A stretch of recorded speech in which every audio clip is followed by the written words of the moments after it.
En la Tronera se encontraron huesos de perezosos gigantes de 12.000 años y en los Carracos restos humanos de antiguos guane que dan cuenta de la historia de las cuevas y cavernas en el Peñón Santander. Los bosques están desapareciendo para garantizar el desarrollo rural de San Juanito. Esto pone en peligro especies y servicios claves para el país. Eucalipto, Altamisa y Romero se unen contra la prevención del COVID-19 entre las comunidades indígenas del Cauca.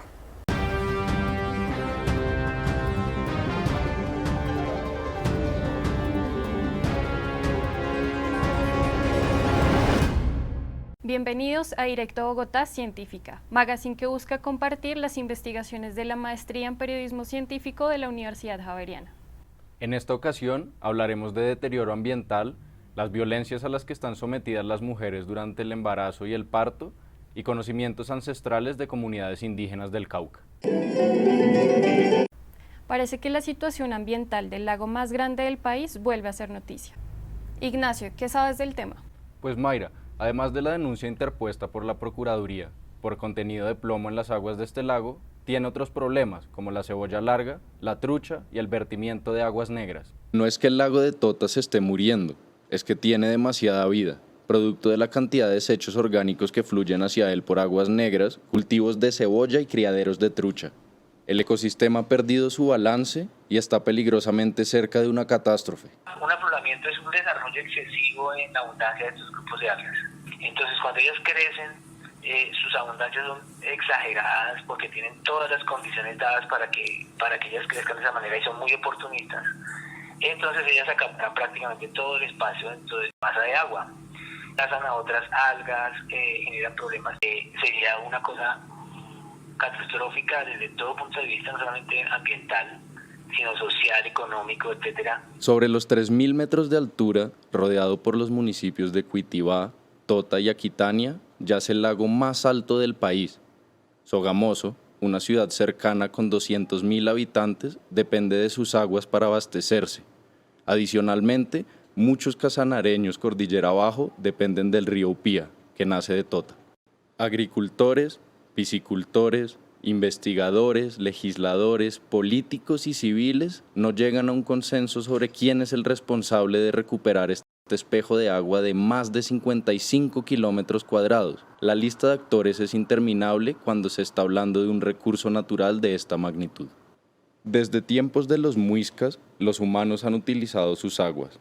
Los problemas actuales empezaron en la segunda mitad del siglo XX. Una posible catástrofe es cada vez más inminente. Según pescadores, sitios en el lago donde se forman unas natas o unas capas densas en la parte superficial y digamos esa es como la característica típica de esos plumes algales.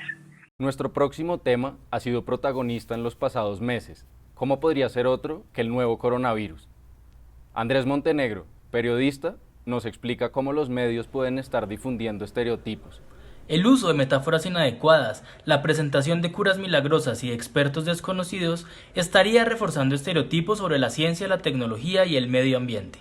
La forma en la que los medios de comunicación han contado la pandemia del nuevo coronavirus está reforzando estereotipos sobre la ciencia, ha servido como parlante oficial y se ha basado en una metáfora de la guerra, lo que no brinda herramientas para que las personas tomen decisiones informadas. Algunos de los 6 aspectos más comunes en los contenidos de prensa, radio y televisión es que priman fórmulas en las que se lee la misma información a diario, casi como copiado y pegado. Por ejemplo, el reporte de casos o el testimonio de los mismos funcionarios, así como poner a los funcionarios de la salud como soldados en un frente de guerra. Atención que el Ministerio de Salud acaba de confirmar el primer caso de coronavirus en Colombia. Rubén Darío Bayona, ¿qué dice la información oficial? El 6 de marzo, el Ministerio de Salud confirmó el primer caso de COVID-19 en Colombia, con un gran despliegue del gobierno y de expertos en los medios. Durante los días siguientes, los infectados se reportaban con nombre y apellido. 6 meses después, las cifras, el discurso estatal y los expertos se han diluido. Medios locales, comunitarios, regionales y nacionales han caído en publicar información sin la verificación, la diversidad de fuentes y el rigor necesario. Los medios pequeños terminan replicando la información de esos más grandes, que, a su vez, son los mayores difusores de una infodemia con unos síntomas que se hacen cada vez más notorios. No puede porque Colombia Colombia lo supera y le hace el gol. Y no me diga más.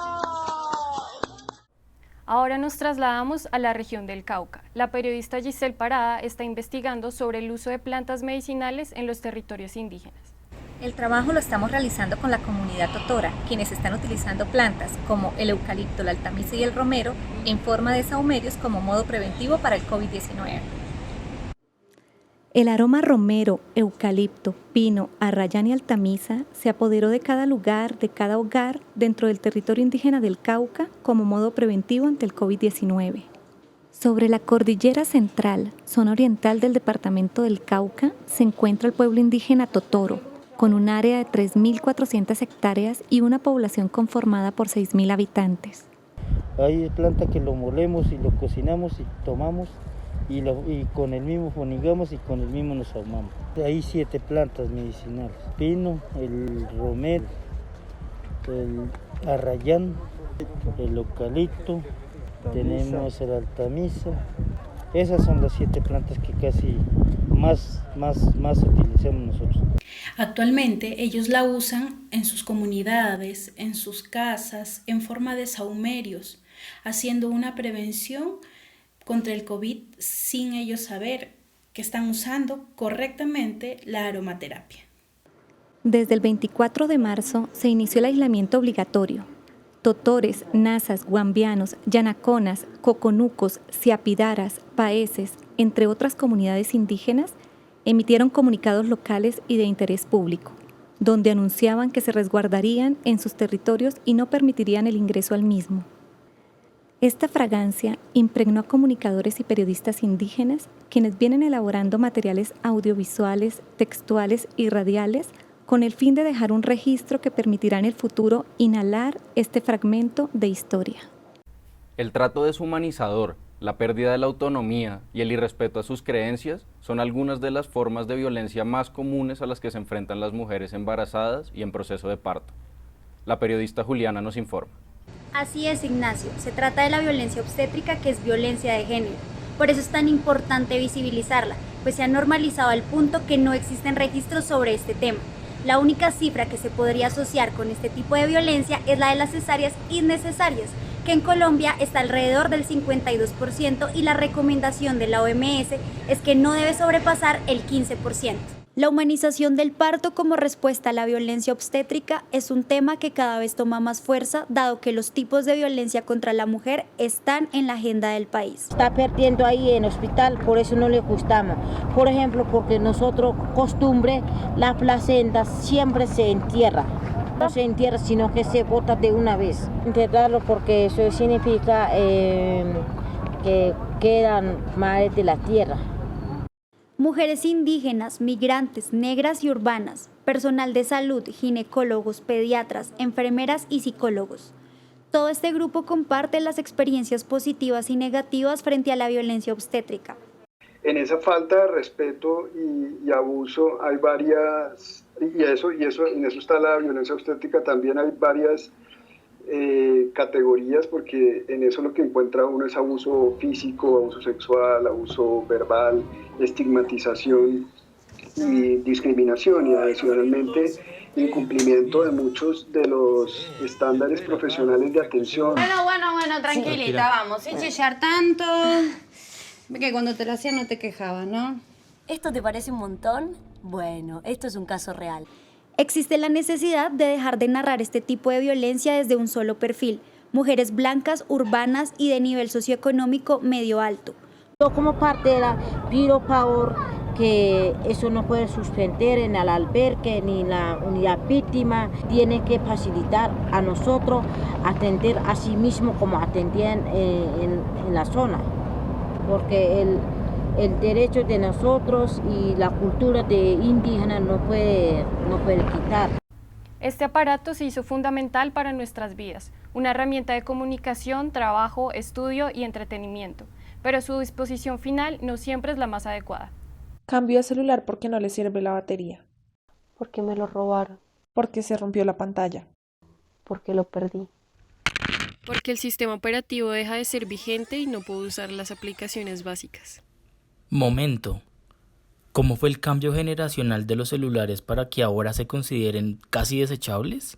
En los años 80 más o menos apareció la primera generación y eran teléfonos muy grandes que casi siempre estaban instalados en carros. La segunda generación, los teléfonos se volvieron más pequeños, no tanto como ahora. Tenían sus teclas, sobresalía más o menos una antena en casi todos los modelos y servían para hacer llamadas de voz y también para enviar mensajes de texto.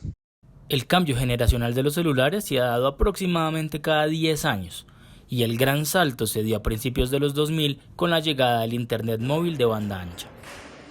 La tercera generación pues lentamente trajo todos los teléfonos ya a la pantalla táctil y a subir y bajar datos además de hacer llamadas. Y la cuarta generación son teléfonos ya digamos que mucho más livianos, compactos. El hábitat del celular cambió, ya no se confina en tiendas especializadas, ahora coloniza centros comerciales enteros.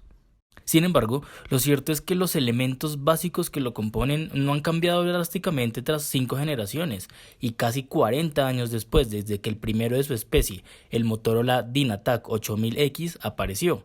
Aún se encuentra bajo su piel la cámara, el teclado, los botones, las bocinas, la placa madre, la antena, la pantalla, el micrófono, el conector eléctrico, el jack de audio, los tornillos, la batería, la memoria, el lector de SIM, el conector Bluetooth. Así que pues, el destino final de cada pieza es distinto, por lo que la mejor opción es depositarlos en los lugares autorizados para que los que saben se encarguen de ellos. Mujeres como Nubia Muñoz nos demuestran la importancia del impacto de sus contribuciones a la ciencia. Mayra, cuéntanos por qué es importante traer a colación a las científicas colombianas. Claro, Ignacio, aunque en la actualidad hay más participación femenina en la ciencia, aún existe una brecha de género importante en ese sector. Y el trabajo de muchas científicas no ha sido lo suficientemente reconocido. Para el año 2019, las mujeres representaron un 38% del total de investigadores avalados por el Ministerio de Ciencia de Colombia. De esta cifra, solo el 32% fueron reconocidas como investigadoras eméritas, el rango institucional más alto en materia de ciencia en el país. Nubia Muñoz Calero es una científica caleña. Se graduó en 1964 como médica en la Universidad del Valle y actualmente es la figura más importante en investigación médica del país. Esta mujer ha sido la única persona con nacionalidad colombiana nominada al Premio Nobel de Medicina. En el 2008 se reconoció su hallazgo de la relación causal entre el virus del papiloma humano y el cáncer de cuello uterino. Los estudios detrás fueron fundamentales para los planes de prevención de este cáncer a nivel mundial. Aunque hoy la equidad de género es un objetivo en varios escenarios científicos, existen variables negativas.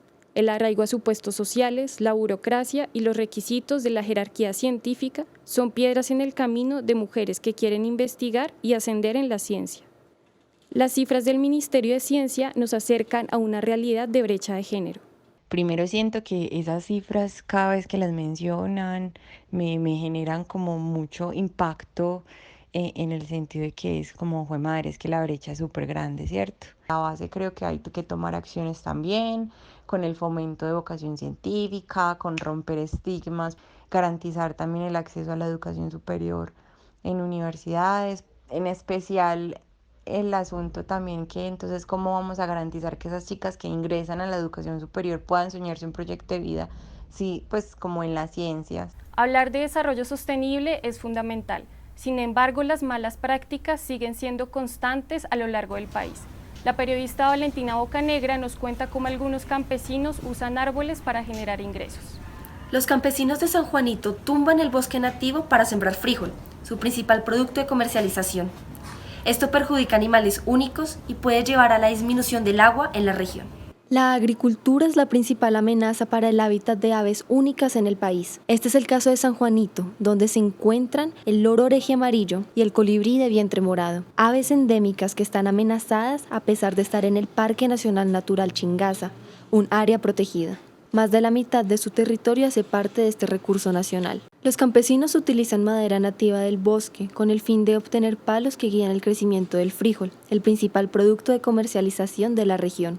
Actualmente se producen 4.200 toneladas de frijol. Se necesitan talar cerca de 300.000 árboles cada 2 años. Lo que estamos haciendo desde la RAPE es una estrategia que tiene como objetivo disminuir la presión frente a unos ecosistemas estratégicos especialmente sensibles para la producción de agua y el cuidado de la biodiversidad, pero que dada la actividad económica de la cual subsisten sus familias, pues tienen que estar allí en estos entornos. Primero, propiciarle los tutores de material inmunizado que proviene de bosques tratados, comerciales, no nativos, por lo menos hasta 25 años nos garantizan estos tutores para que dejemos la presión sobre el bosque. Les establecemos un banco, digamos, de material vegetal con especies exclusivas, digamos, tipo eucalipto, para que puedan generar también la producción de tutores para otros productores que quieran sumarse al proyecto. Dejando de lado la utilización de palos de plástico reciclado, como se hizo en Antioquia. En 2018, con la expedición Colombia Bio, se encontraron nuevas poblaciones de aves importantes para la conservación. El bosque de la zona permaneció en buen estado hasta 1990, cuando el frijol se posiciona y se unen a él la mora y el lulo. El departamento de Santander se caracteriza por sus cuevas, grutas y cavernas, pero un municipio se ha ganado el protagonismo por los nuevos descubrimientos. Valentina Yomayusa nos cuenta un poco más del tema. Al municipio del Peñón, en el sur del departamento, han llegado científicos y espeleólogos para explorar sus profundidades, donde se encontró una nueva especie de pez ciego en la cueva Las Sardinas. Perezosos gigantes de hace unos 12.000 años, restos humanos de antiguos guane y 12 nuevas especies de plantas y animales fueron encontradas en el Peñón, una región que no había sido explorada debido al conflicto armado. La exploración de las cuevas por parte de los espeleólogos es difícil. En su recorrido encuentran fósiles, restos humanos y especies de plantas, peces, anfibios y reptiles, algunos en el suelo y otros aún incrustados en las rocas. El Peñón es el municipio con la mayor cantidad de cavernas del país, más de 1.200. La mayoría no están exploradas, son mundos maravillosos. Las primeras exploraciones técnicas se realizaron en la década de los 70. Estos expedicionarios franceses que eran, pues digamos, especialistas en descenso en cuerda, hacen los primeros descripciones de esas cavernas, generando entonces los primeros esquemas o mapas con algunas mediciones y descripciones muy generales de las características de esas cavidades. El Instituto Humboldt, grupos de investigación de la Universidad Nacional y de la Universidad Industrial de Santander y otras organizaciones nacionales e internacionales se han encargado de las exploraciones. Las cavernas son patrimonio mueble que debemos conservar. Y aprender a protegerlas es aprender a conocerlas, poderlos respetar y poderlos cuidar. Las sardinas, la caza virgen, las golondrinas, los murciélagos, las escuillas, el oro, los carracos y la tronera hacen parte de las 14 cuevas y cavernas que tiene el Peñón. El mundo está siendo afectado por los residuos de aparatos eléctricos y electrónicos. El periodista Diego Garay indaga sobre el destino de estos desechos.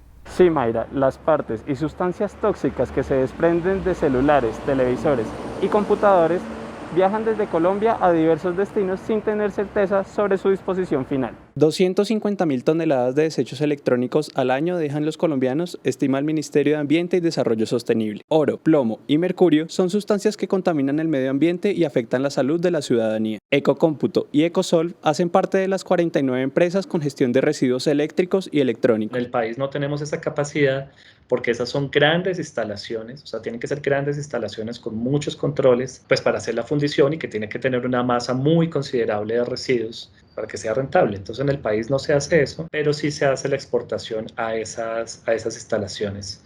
Principalmente se está llevando a Canadá y a Bélgica. Portátiles, celulares, pantallas y cargadores desechados en nuestros hogares empiezan un recorrido por el mundo. Como el aleteo de la mariposa, lo que liberamos en Colombia podrá viajar por los 5 continentes al tener tiempos de degradación muy largos. Si yo quemo un cable, si yo quemo un plástico, si yo quemo un material de esos que tenga un retardante, por ejemplo, tengo retardantes bromados o clorados, voy a liberar esas dioxinas y furanos al ambiente. Habitualmente esos COP son considerados COP porque claramente son persistentes, son tóxicos y son bioacumulables. Entonces eso tiene un efecto no solamente para la persona que está habitualmente manipulando el aparato y gestionando el aparato, pero también las liberaciones que se hagan al ambiente. Para el 2021 se espera que los residuos de aparatos eléctricos y electrónicos incremente a 52.2 millones de toneladas a nivel global, según el reporte de Global E-Waste Monitor publicado por la Universidad de las Naciones Unidas y la Unión Internacional de Telecomunicaciones. Queremos cerrar nuestro magazine con una crónica que hace referencia a una posible respuesta a la violencia obstétrica, la humanización del parto. Acompáñenos a ver cómo un grupo de parteras teje conocimientos ancestrales y modernos para hacer frente a esta situación.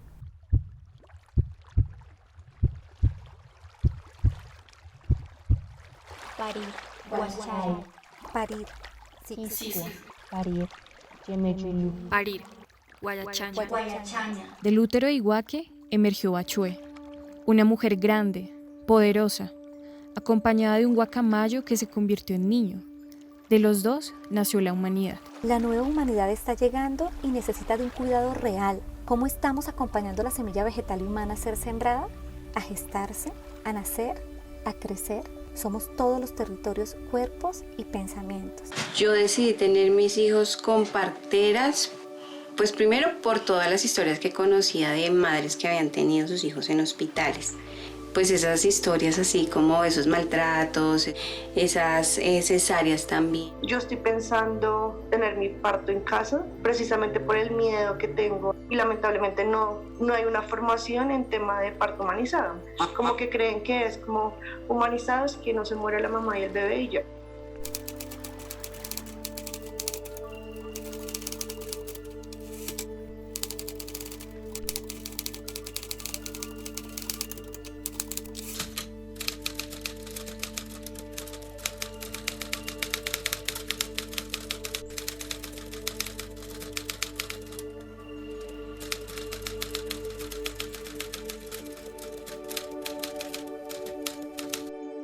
En una conexión vital se tejen las disciplinas. El colectivo de base indígena es una placenta que busca proteger y nutrir el conocimiento de la partería tradicional. Unimos nuestro camino, el del pensamiento ancestral tradicional, con el camino de la medicina convencional, el camino de la ciencia y el camino de las leyes y de los derechos. Tejiendo esas 4 lenguas y pensamientos podemos ser puente para resolvernos como gentes. Está perdiendo ahí en el hospital, por eso no le gustamos. Por ejemplo, porque nosotros, costumbre, la placenta siempre se entierra, sino que se bota de una vez. Enterrarlo porque eso significa que quedan madres de la tierra. La placenta es una abuela, ¿no?, que cuidó a ese bebé durante 9 meses, pero ella muere cuando nace el bebé. Entonces para nosotros es como si entregara su vida por la de ese bebé. Le sembramos, le cantamos. Muchas abuelas nos contaban que la sembraban también en las huertas o en el territorio también como una forma de arraigar a la nueva gente que nace al territorio. Parir es poder, es libertad. Parir es poder ser protagonista del parto, poder ser dueña de una misma. Parir es poder en confianza y con amor. Parir es ser. Parir es ser. Recuerde que puede encontrar más información en www.directobogotá.com/televisión. O en nuestro canal de YouTube Directo Bogotá. Muchas gracias y nos vemos en una próxima emisión.